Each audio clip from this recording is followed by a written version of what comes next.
Bonjour frères, que la paix du Seigneur soit avec vous. Ici le pasteur Antonio Junior. Aujourd'hui je viens vous apporter une parole pouvant changer votre vie.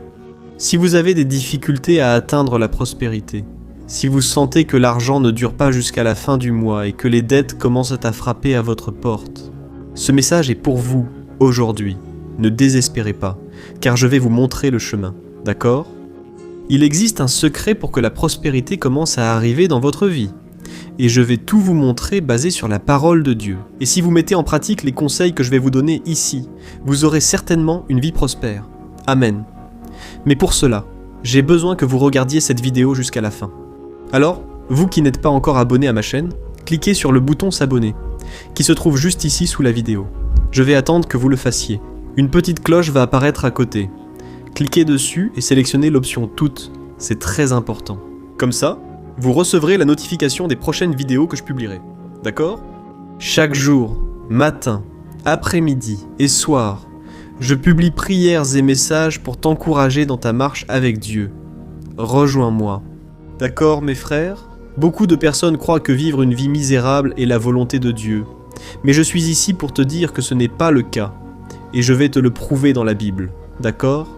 Quand Dieu a créé les cieux et la terre, Dieu a tout fait avec abondance. Nous pouvons le voir dans le jardin d'Éden, un lieu d'une grande beauté et splendeur où tout était parfait, jusqu'à ce que la Bible affirme qu'Adam et Ève ont péché. Et nous savons que le jugement de Dieu est venu, et à partir de là, tout a été corrompu, toute la perfection n'existe plus. La mort est venue dans ce monde, les maladies et aussi la misère, et c'est à ce moment-là, quand Adam et Ève ont péché, que Dieu a décrété le jugement. Il a dit que le serpent ramperait et mangerait la poussière de la terre tous les jours. Ève a reçu la punition de ressentir les douleurs de l'accouchement, et Adam, ainsi que toutes les personnes qui viendraient après lui. Ils devraient survivre à la sueur de leur front. Autrement dit, maintenant les choses ne viennent plus facilement. Nous devons nous battre, et bien souvent, ce sera difficile. Bien souvent nous subirons des épreuves, et tout cela vient à cause du péché. Mes frères, une chose que nous devons comprendre, c'est que lorsque Jésus-Christ est venu dans ce monde, il est venu, non seulement pour porter nos péchés là sur la croix, mais aussi pour nous délivrer de la malédiction, du jugement, d'une vie misérable, dans tous les domaines. La Bible affirme que Christ nous a rachetés de la malédiction de la loi en devenant malédiction à notre place, et en portant nos péchés sur la croix. Nous n'avons plus besoin de vivre sous l'esclavage. Nós podemos ser perdoados, Libérés de la malédiction du péché. Et il y a certaines personnes qui prennent la pauvreté de Jésus comme une justification de leur propre pauvreté. En vérité, mes frères, la Bible dit que Jésus fut pauvre pour que nous n'ayons plus à l'être.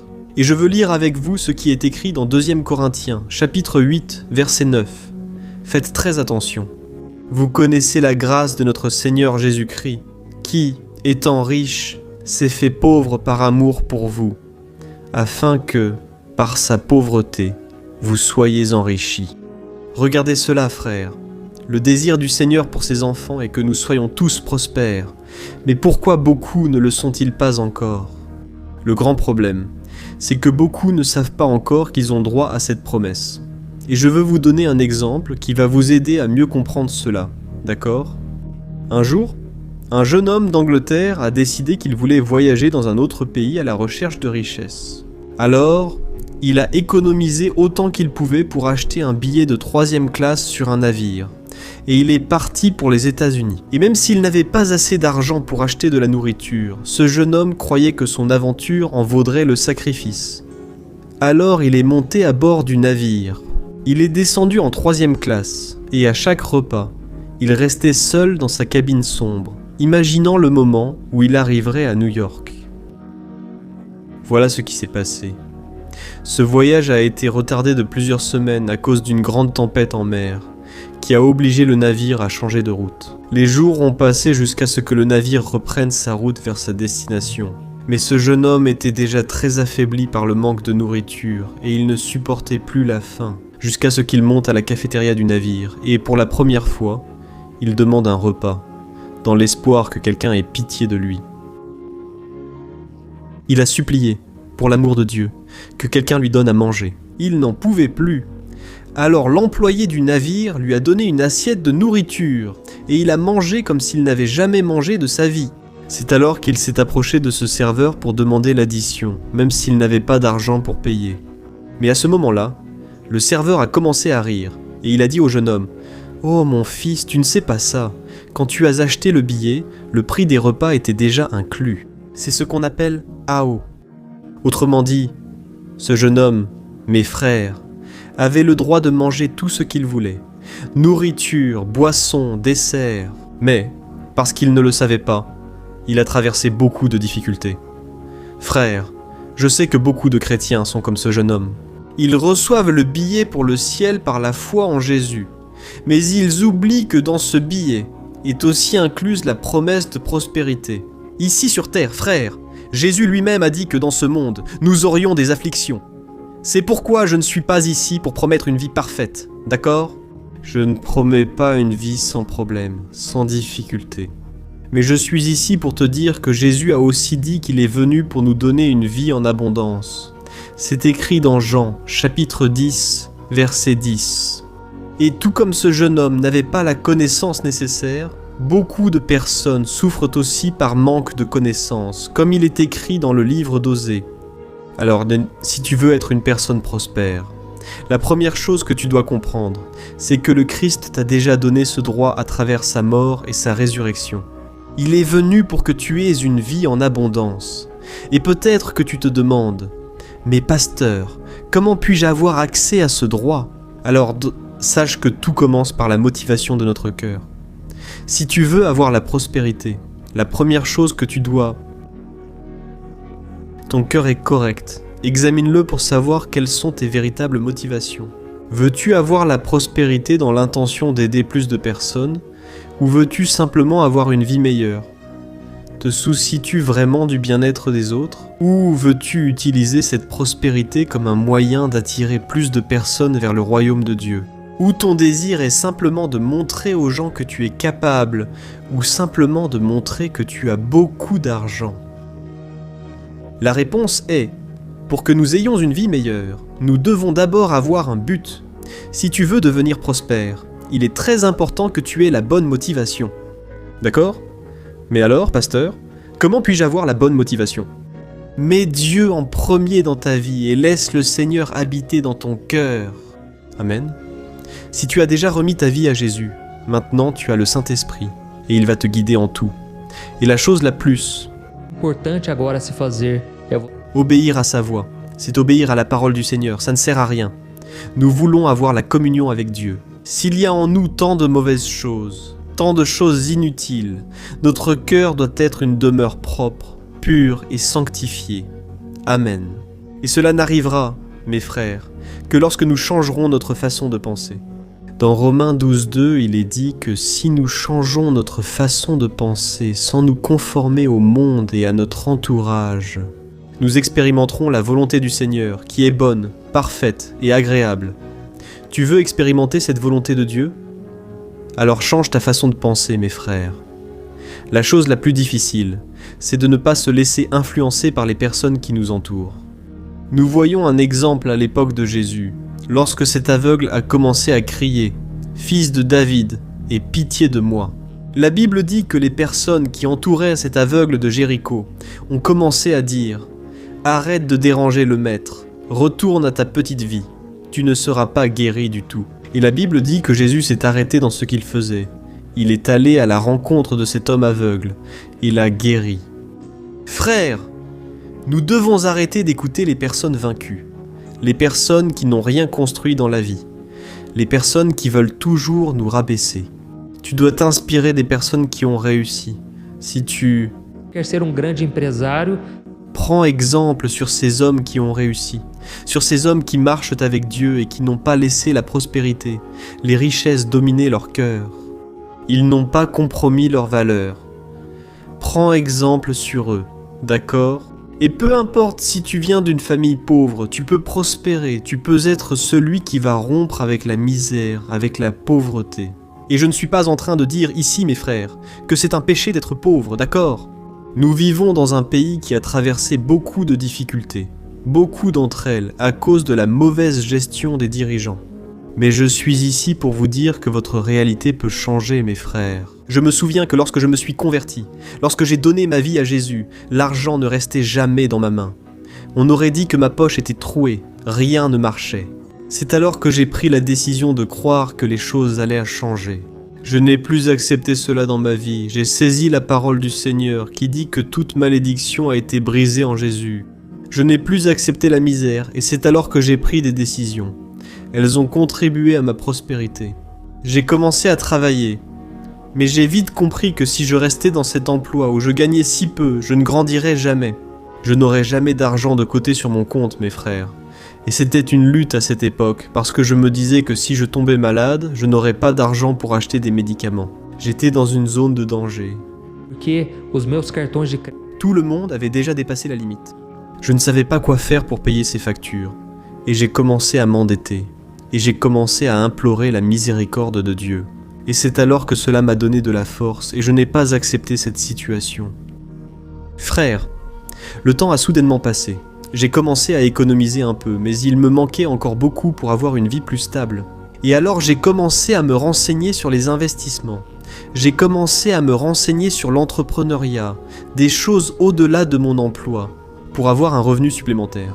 J'ai commencé à vendre des chaussures, j'ai cherché à apprendre des moyens de gagner de l'argent. Et je sais que beaucoup d'entre vous qui m'écoutez en ce moment traversent des moments difficiles, et vous ne savez pas par où commencer. Laisse-moi te dire une chose, le monde traverse une grande transformation et de plus en plus de personnes consomment. C'est pourquoi, ouvre les yeux sur Internet. D'accord ?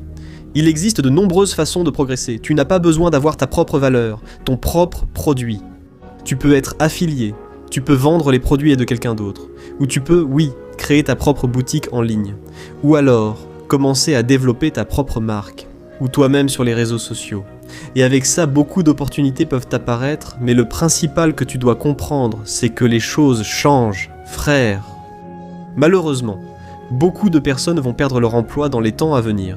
Et bien sûr, de nouvelles opportunités vont aussi apparaître. Mais pour cela, tu dois te spécialiser. Il y a beaucoup de personnes qui utilisent Internet uniquement pour se divertir, pour passer le temps, et elles ne s'approfondissent pas dans leurs études. Frère, nous devons utiliser notre tête. Parce que, si tu regardes les millionnaires d'aujourd'hui, les milliardaires, ils ne travaillent pas avec la force de leurs bras. Ils utilisent seulement leur esprit. Alors, voilà le conseil pour toi.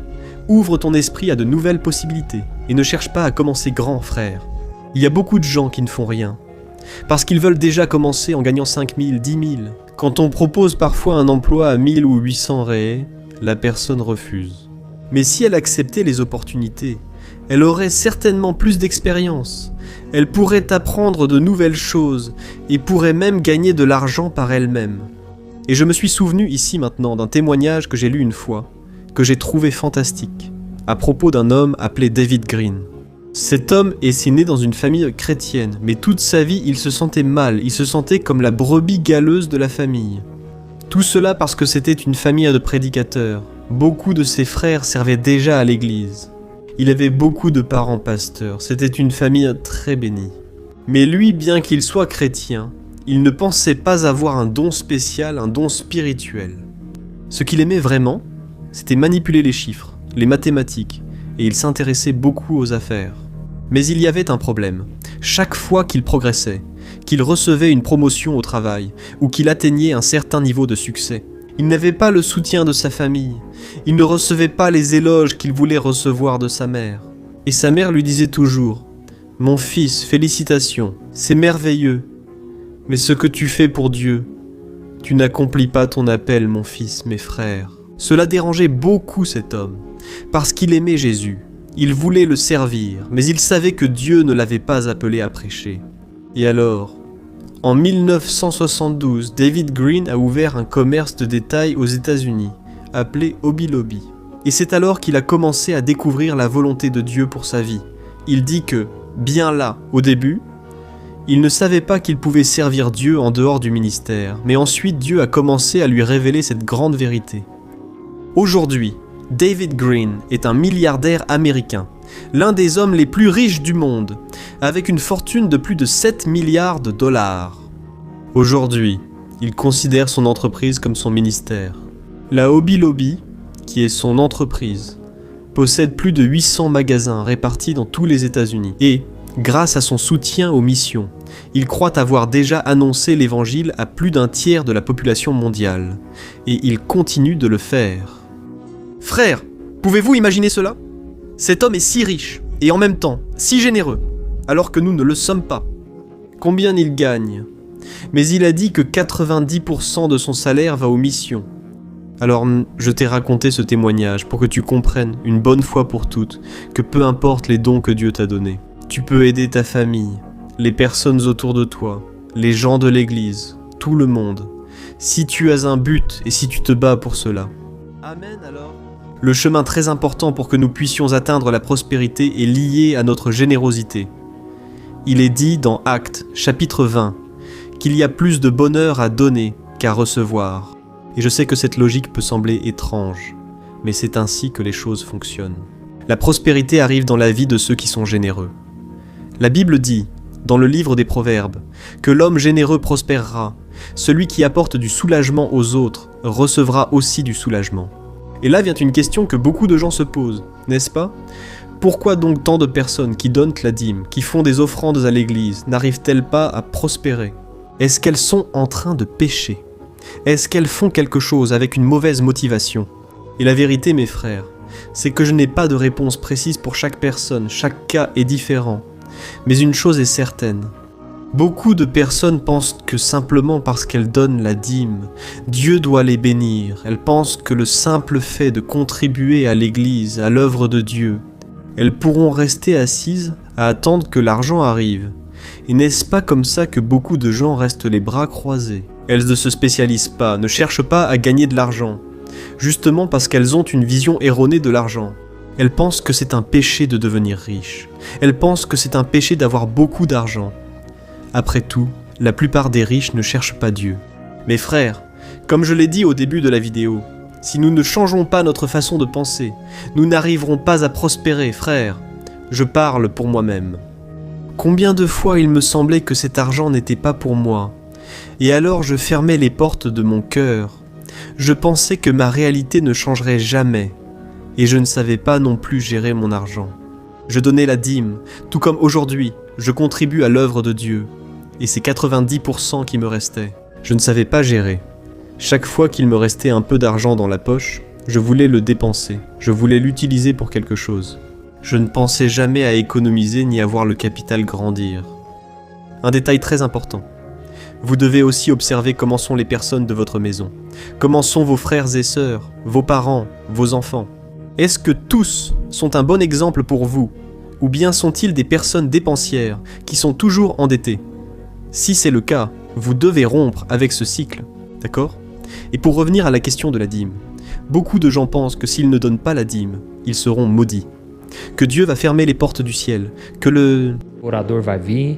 Irmãos, tout cela relève de l'ancienne alliance. Nous sommes déjà dans la nouvelle.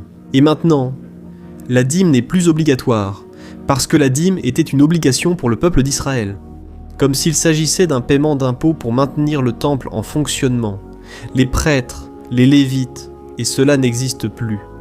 Nous sommes aujourd'hui le temple du Seigneur. La dîme n'est pas une obligation. Ce n'est pas non plus une règle pour que tu sois sauvé. La dîme est maintenant liée à la motivation de ton cœur et doit aussi être conforme à ta condition. Si tu es endetté, je te suggère d'abord de régler tes dettes, d'honorer tes engagements. Et bien sûr, tout cela sous la direction du Saint-Esprit, mais fais preuve de beaucoup de sagesse.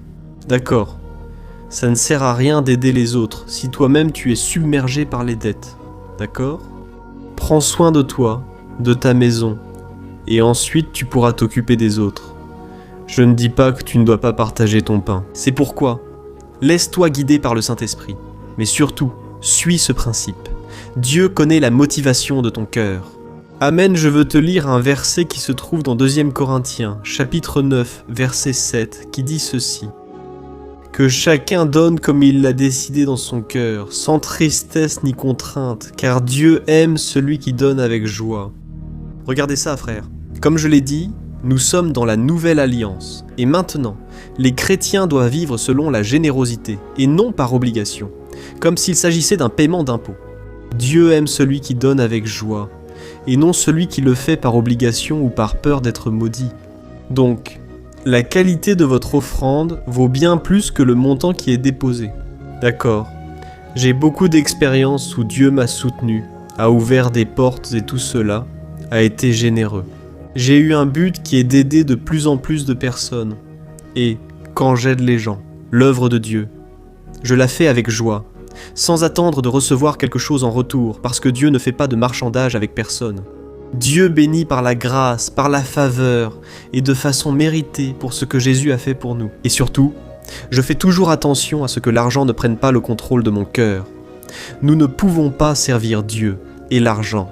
Autrement dit, notre objectif doit être le royaume de Dieu, et toutes choses nous seront données en plus. Amen, frère. Et maintenant, le dernier détail. Pour terminer, je veux te dire la chose la plus importante. La prospérité, ce n'est pas que l'argent. Il y a beaucoup de gens qui ont beaucoup d'argent, et malheureusement, vivent malades.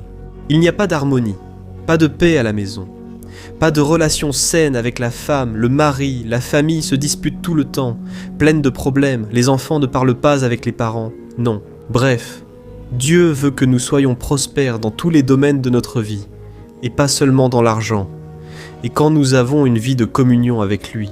Quand nous apprenons le principe que nous sommes encore sur cette terre et qu'il ne sert à rien de tout spiritualiser, alors nous commençons à prospérer. La Bible dit que les cieux appartiennent au Seigneur, mais la terre, il l'a donnée à l'homme. C'est pourquoi, mes frères, nous devons apprendre à vivre dans ce monde. Ça ne sert à rien de rester aliéné à l'intérieur de l'église tout le temps. Ça ne sert à rien de monter sur la montagne toute la journée. Nous devons apprendre à vivre en société. Nous devons honorer nos engagements. Ça ne sert à rien de tout spiritualiser. Certaines choses sont spirituelles, mais beaucoup d'autres dépendent de nous. Inutile d'en attribuer la responsabilité à Dieu. C'est à nous de faire notre part, de retrousser nos manches, de travailler. Et je suis sûr que Dieu va honorer notre attitude, notre foi, nos efforts. Amen et crois en ce qui est écrit dans Romains, chapitre 5, verset 17, qui dit que ceux qui ont Jésus dans leur cœur, qui ont déjà reçu la grâce du Seigneur, maintenant ils régneront dans la vie. C'est-à-dire que nous, chrétiens, frères, nous ne régnerons pas seulement au ciel, nous pouvons régner ici sur terre, régner sur le péché, sur les problèmes, sur la misère, tout dépend de notre foi. Et je souhaite que chaque jour le Seigneur te bénisse, que le Seigneur te fasse prospérer, et que tu n'oublies jamais que la plus grande porte vers la prospérité, c'est notre obéissance. Amen. Je veux lire le dernier verset, et je termine déjà.